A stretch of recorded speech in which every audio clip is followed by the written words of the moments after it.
লোকে স্বাগতম জনাইছো জ্যোতিষ শাস্ত্ৰৰ আজিৰ এই হিতান্তিৰ মাজলৈ মই ৰিংকুমণি বৰুৱা আনহাতে আজিও ব্যতিক্ৰম নহয় আমাৰ সৈতে উপস্থিত আছে জ্যোতিষ শাস্ত্ৰবিদ ইয়ঙৰ দাদা স্বাগতম জনাইছো ধন্যবাদ নমস্কাৰ আমি ৰাশিফলৰ মাজলৈ যাওঁ তাৰ পাছত চিঠিও লম আৰু কথা পাতিম আজি যাত্ৰা শুভ অমৃত যুগ কিন্তু পূব দিশত নাই শুভ কৰ্ম দীক্ষা আৰোগ্য স্থান আদি আজি কোমৰা খোৱা নিষেধ তিতা ভেকুৰী খোৱা নিষেধ আজিৰ দিনটোত গ্ৰহগতিৰ পজিশ্যন এনেধৰণৰ বৃহস্পতি মেঘ ৰাশিত কেতু কন্যা ৰাশিত ৰাহু মীন ৰাশিত বহি আছে শনি লগ্নত কুম্ভ ৰাশিত আৰু মকৰ ৰাশিত চন্দ্ৰ ৰবি বুধ আৰু মংগল বহি আছে শুক্ৰ ধনু ৰাশিত বহি আছে আজিৰ দিনটোত প্ৰথমতে মেঘ ৰাশিৰ ফলাফললৈ গৈ আছোঁ নাইট অফ ওৱান্স এণ্ড পেণ্টাকলছ এই দুখন কাৰ্ড মতে প্ৰেমত আৱেগ বৃদ্ধি চাকৰিয়াল লোকসকলৰ কৰ্মসংস্থাপন সলনি হ'ব পাৰে কৰ্মৰ স্থান সলনি হ'ব পাৰে বিদ্যাৰ্থীসকলৰ বাবে ভাল যোগ দেখা যায় শাৰীৰিক দিশত ভালে আজি পাৰিলে ৰঙা ৰংটো ইউজ নকৰিব আনহাতে লাকি কালাৰ হিচাপে আপুনি গোলাপীয়া কালাৰটো ইউজ কৰিব পাৰে এতিয়া আহিছোঁ মই গ্ৰীক ৰাখিলৈ ওৱান্স এণ্ড দ্য হেংমেন এই দুখন কাৰ্ড মতে উচ্চ শিক্ষাত উন্নতি হ'ব শাৰীৰিক দিশত বেয়া নহয় দাম্পত্য জীৱনত মধ্যম ফল প্ৰেমৰ দিশত কিছু মতভেদ আজি ভ্ৰমণ কৰিব পাৰে আজিৰ দিনটো সেউজীয়া কালাৰটো ইউজ নকৰিব গ্ৰীণ কালাৰ ইউজ নকৰিব নীলা ৰংটো ইউজ কৰিব পাৰে এতিয়া আহিছোঁ মিথুন ৰাখিলৈ জেমিনি পেণ্টাকলছ এণ্ড চ'ৰ্চ এই দুখন কাৰ্ড মতে বিদ্যাৰ্থীসকলৰ উন্নতিৰ যুগ দেখায় খৰচা পাতি বৃদ্ধি পাব প্ৰেমত আৱেগ বৃদ্ধি সন্তানৰ প্ৰতিভাৰ বিকাশ আজি শাৰীৰিক দিশত মধ্যম ফল বগা কালাৰটো এভইড কৰক আজি লাকি কালাৰ হ'ব গোলাপীয়া আজিৰ দিনটোত মিথুন ৰাশিৰ জাতক জাতিকাসকলে দুখীয়া ল'ৰা ছোৱালীক চকলেট খাবলৈ দিয়ক কৰ্কট ৰাশি কেঞ্চাৰ কাপছ এণ্ড চ'ৰ্চ এই দুখন কাৰ্ড মতে চাকৰিয়ালসকলৰ উৎসাহ বৃদ্ধি পাব প্ৰেমত শুভ ফল বিদ্যাৰ্থীসকলৰ মধ্যম ফল আজি আৰ্থিক দিশত মধ্যম শাৰীৰিক দিশত বেয়া নহয় আজিৰ দিনটোত লাকি কালাৰ হ'ব ব্লু গ্ৰীণ কালাৰটো এভইড কৰক ঠিক আছে দাদা আমি এখিনিতে এখন চিঠি লৈ লওঁ নলবাৰীৰ পৰা তেওঁ প্ৰেৰণ কৰিছে প্ৰদীপ হালৈ ডাঙৰীয়া মোৰ ল'ৰাটোৰ কাৰণে বিয়া পাতিবলৈ ছোৱালী চাইছোঁ সি এজনী ভাল পুৰণা ভদ্ৰ মানুহৰ ঘৰৰ ছোৱালী ভাল পায় কিন্তু আমাৰ ওচৰত এজন ৰাজনৈতিক নেতাৰ ঘৰৰ ফালৰ পৰাও প্ৰস্তাৱ আহিছে কি কৰোঁ ভাবি পোৱা নাই দুয়োজনৰ ডেট অফ বাৰ্থ আটাইখিনি দি দিছে তেওঁক এবাৰ চাই দিবলৈ কৈছে দুয়োজনৰ মিল আছেনে নাই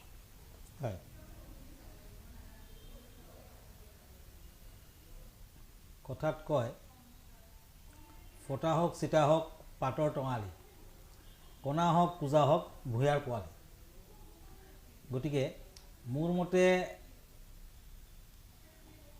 যোনজনী সি ভাল পায় সেইজনীকে ঘৰলৈ অনাটো উত্তম কাৰণ ইমান বছৰৰ পৰা যেতিয়া ভাল পাই আছে নিশ্চয় সিহঁতৰ কিবা এটা ৰাশি নক্ষত্ৰৰ ক্ষেত্ৰতো মিলা প্ৰীতি আছে আৰু তথাপি আৰু এবাৰ ভালদৰে দুজনৰ কুস্তিখন চোৱাই ল'ব পাৰে যদি দেখা যায় যে বেয়া কোনো দুখ নাই ৰাশি নক্ষত্ৰ যোনিগণ আদি চাব লাগে টোটেল 36 পইণ্টত 18 পইণ্ট পাবই লাগিব তাৰ ওপৰত হ'লে আৰু ভাল কোনোবাৰ মাংগলিক দুখ আছেনে নাই চাব লাগিব নতুবা মাংগলিক দুখ থাকিলেও ইয়াৰ প্ৰতিকাৰ আছে আৰু তাৰ পাছত যদি বিয়াখনত আগবাঢ়ে ভাল হ'ব ইয়াৰ লগত আৰু এটা কথা হ'ল যদি বিয়া বাৰুৰ ক্ষেত্ৰত কিছুমান প্ৰব্লেম তাৰ আহে তাৰ বাধা বিঘিনি আহে তেতিয়া এটা অক্সফোৰ্ড ব্লাড ৰেড কৰেল মই দেখুৱাই আছোঁ সোণত বনাই তাক পিন্ধাই দিয়ে এয়া হ'ল এটা অক্সফোৰ্ড ব্লাড ৰেড কৰেলৰো বিভিন্ন কালাৰৰ তাৰতম্য থাকে যেনে লাইট ৰেড ডিপ ৰেড ইয়াৰ ওপৰত হ'ল অক্সফোৰ্ড ব্লাড আৰু যদি জাপানিজ ৰেড কৰেল হয় আৰু ভাল 8 কেৰেট মানৰ ওপৰত হ'ব লাগিব কিছুমান গেৰুৱা বৰ্ণৰ কৰেলো থাকে কিন্তু গেৰুৱা বৰ্ণটো তাক নিপিন্ধাব এনেকুৱা অক্সফোৰ্ড ব্লাড কৰেলটো ৰিং ফিংগাৰত পিন্ধিব দিয়ক বিয়া বাৰু বাধা থাকিলেও তাৰ আঁতৰিব আৰু ফল আহিব ধন্যবাদ ঠিক আছে আমি ৰাশিফলৰ মাজলৈ যাওঁ পুনৰবাৰ হয় এতিয়া সিংহ ৰাশিলৈ গৈছোঁ কাপছ এণ্ড ওৱান্স এই দুখন কাৰ্ড মতে চাকৰিয়ালসকলৰ ভাল ফল দেখা যায় নতুন ব্যৱসায় বাণিজ্যৰ আৰম্ভণি কৰিব পাৰে শাৰীৰিক দিশত মধ্যম ফল প্ৰেমৰ দিশত শুভ ফল বিয়া বাৰুৰ প্ৰস্তাৱ আহিব পাৰে আজি বিদ্যাৰ্থীসকলৰ ভাল ফল লাকি কালাৰ হ'ব ব্লু আনলাকি কালাৰ হ'ব হোৱাইট এতিয়া কন্যা ৰাশি পেণ্টাকলছ এণ্ড চ'ৰ্চ এই দুখন কাৰ্ড মতে আজি দূৰ ভ্ৰমণ কৰিব পাৰে তেনেকুৱা যোগ দেখুৱাই আছে। বিদ্যাৰ্থীসকলৰ ভালে, নিবনুৱাসকলৰ মধ্যম ফল, আজি প্ৰেমৰ দিশত মধ্যম ফল, সন্তানৰ প্ৰতি যত্ন লওক। আজিৰ আনলাকি কালাৰ হ'ব গ্ৰীণ, লাকি কালাৰ হ'ব য়েলো।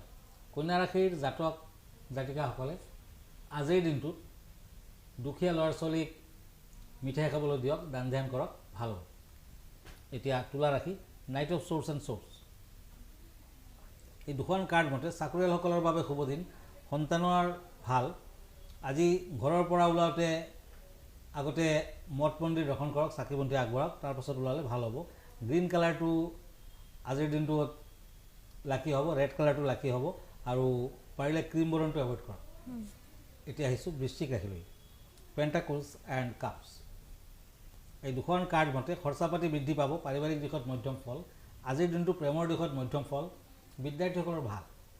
দিনটোৰ আনলাকি কালাৰ হ'ব ক্ৰীম বৰণ আৰু লাকি কালাৰ হ'ব হোৱাইট। আমি ৰাশিৰ মাজলৈ যাম।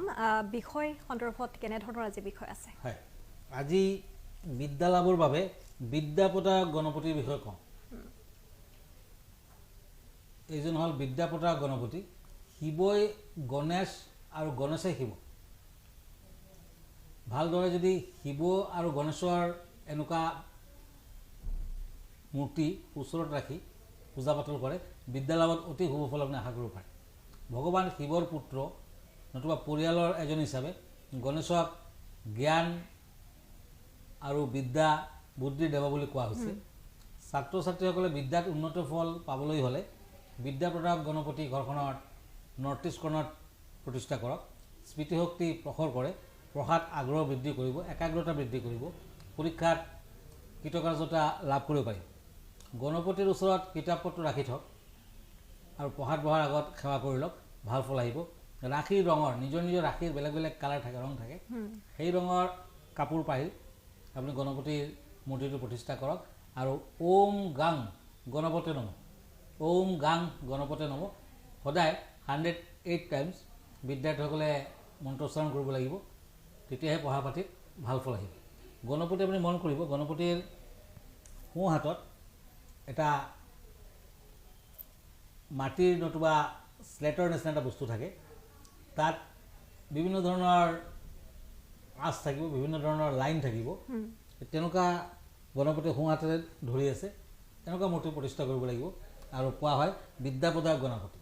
এতিয়া আকৌ ৰাশিফললৈ মই দুখন কাৰ্ড লৈছোঁ ধনু ৰাশিসকলৰ বাবে, চেৰিয়াছ, পেণ্টাকলছ এণ্ড কাপছ। আজি প্ৰেমৰ দিশত ভাল ফল, বৃদ্ধ লোকসকলে স্বাস্থ্যৰ প্ৰতি যত্ন লওক। আজি বিদ্যাৰ্থীসকলে ভাল ফল পাব, যাত্ৰা কৰিলে সাৱধান হওক। আনলাকি কালাৰ হ'ব ক্ৰীম বৰণ, লাকি কালাৰ হ'ব ব্লেক। আজিৰ দিনটো ধনু ৰাশিৰ জাতক জাতিকাসকলে সোণৰ আঙুঠিত তৰ্জনীত পিন্ধক। এতিয়া আহিছোঁ মই মকৰ ৰাশিলৈ, কাপছ এণ্ড ওৱান্স। এই দুখন কাৰ্ড মতে আজি দূৰ ভ্ৰমণ নকৰিব, অৱশ্যে আবেলি পৰত দূৰ ভ্ৰমণ কৰিব পাৰে। বিয়া বাৰুৰ যোগাযোগত কিছু বাধা দেখা যায়, প্ৰেমৰ দিশত মধ্যম ফল, শাৰীৰিক দিশত ভাল। আজিৰ আনলাকি কালাৰ হ'ব ব্লেক আৰু লাকি কালাৰ হ'ব গল্ডেন কালাৰ। এতিয়া আহিছোঁ মই কুম্ভ ৰাশিলৈ, কাপছ এণ্ড পেজ অফ পেণ্টাকলছ। এই দুখন কাৰ্ড মতে সামাজিক দিশত কৰ্মৰ দিশত ব্যস্ততা বৃদ্ধি। আজি গৱেষণামূলক কাম কাজত অগ্ৰগতি, স্বাস্থ্যৰ ক্ষেত্ৰত ভালে, বিদ্যাৰ্থীসকলৰ যত্ন ল'ব লাগিব। আনলাকি কালাৰ হৈছে গল্ডেন কালাৰ, লাকি কালাৰ হিচাপে আপুনি হোৱাইট কালাৰটো ইউজ কৰিব পাৰে। আজিৰ দিনটোত কুম্ভ ৰাশিৰ জাতক জাতিকাসকলে পাৰ চৰাইক ধান খাব দিয়ক। এতিয়া মীন ৰাশি, চ'ৰ্চ এণ্ড টেম্পাৰেঞ্চ। আজি পাৰিবাৰিক দিশত ভালে যোগ দেখা যায়, বিদ্যাৰ্থীসকলৰ মধ্যম ফল, প্ৰেম আৰু দাম্পত্য জীৱনত শুভ ফল। আজি যাত্ৰা কৰিলে সাৱধান হওক। আজিৰ আনলাকি কালাৰ হ'ব অৰেঞ্জ কালাৰ, লাকি কালাৰ হ'ব পিংক কালাৰ। দাদা ধন্যবাদ জ্ঞাপন কৰিছোঁ। আৰু এনেদৰে আপোনালোকৰ সমস্যাসমূহৰ বিষয়ে কথা পাতিম আৰু প্ৰতিদিনাই এই সময়ছোৱাতে আমি উপস্থিত থাকিম। ৰাশিফলসমূহৰ বিষয়ে তেওঁ জনাই যাব। আৰু এইখিনিতে জনাব বিচাৰিছোঁ যে কিৰিয়ং ডাঙৰীয়াৰ গুৱাহাটীৰ মহানগৰীৰ পল্টন বজাৰত চেম্বাৰ আছে, তেওঁৰ চেম্বাৰলৈ আপোনালোক আহিব পাৰে বা আজি টেলিভিছনৰ স্ক্ৰীণত ইতিমধ্যে আমি তেওঁৰ ঠিকনা আৰু ফোন নম্বৰটো দি দিছোঁ, আপোনালোকে ফোন কৰিব পাৰে নতুবা পত্ৰ আপোনালোকে প্ৰেৰণ কৰিব পাৰে। দাদা এবাৰ ঠিকনাটো ক'ব। হয়, ইয়াৰ আগত মই কৈ লোৱা ভাল হ'ব যে প্ৰতি দেওবাৰে ৰাতি 10টামান বজাত 10 PM আপুনি মোক পোনপটীয়াকৈ লগ পাব আৰু টেলিফোনিক আপুনি আপোনাৰ সমস্যাসমূহ সুধিব পাৰে, নিশ্চয় এনচাৰ পাব। ধন্যবাদ। আমাৰ ঠিকনা এষ্ট্ৰলজাৰ কিৰো য়াং, Ratnakuber gems and jewellery, Manipuri বস্তি, গুৱাহাটী চালা। ফোন নম্বৰটো হ'ল 9957111171 আৰু আমাৰ ইমেইল এড্ৰেছটো হ'ল kiroyangastrologer@kiroyang.com। ধন্যবাদ, নমস্কাৰ। আৰু ইয়াৰ লগে লগে অনুষ্ঠানটিৰ পৰা মৰিংকুমণি বৰাই বিদায় লৈছোঁ। চাই থাকক প্ৰাগ নিউজ। ধন্যবাদ।